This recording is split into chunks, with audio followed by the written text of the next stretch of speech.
Kabanata 36. Suliranin, talata 1-11. Halagahang pangkatauhan. Walang suliraning hindi nalulutas sa taong may matatag sa pananampalataya at bukas na kaisipan.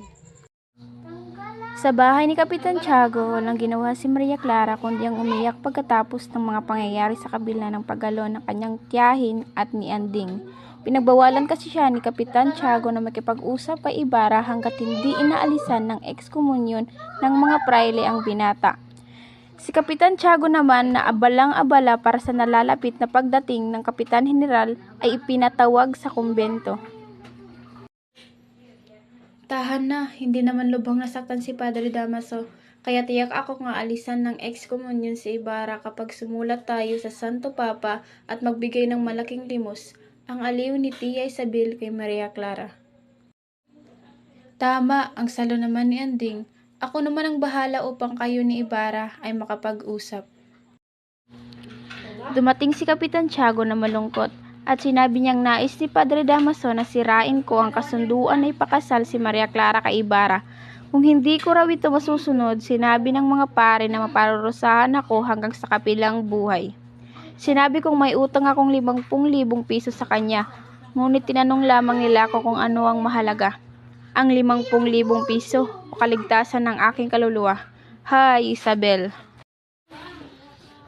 Upang aliwin si Maria Clara, sinabi ni Kapitan Tiago na may dumating na kamag-anak na binata si Padre Damaso na galing ng Espanya at ito ay inilalaang maging kasintahan ng dalaga, na ikinagalit naman ni Tia Isabel.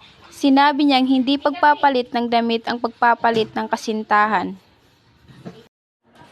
Tama ka, Isabel. Ngunit anong gusto mong gawin ko? Gusto mo ba akong maparusahan? Gusto mo ba akong mapatawan ng ekskomunyon? Ang paliwanag ni Kapitan Tiago. Ngunit paano si Maria Clara? Hindi mo ba maaaring sulatan ng arsobispo? Total kaibigan mo naman siya, ang mungkahi ni Tia Isabel.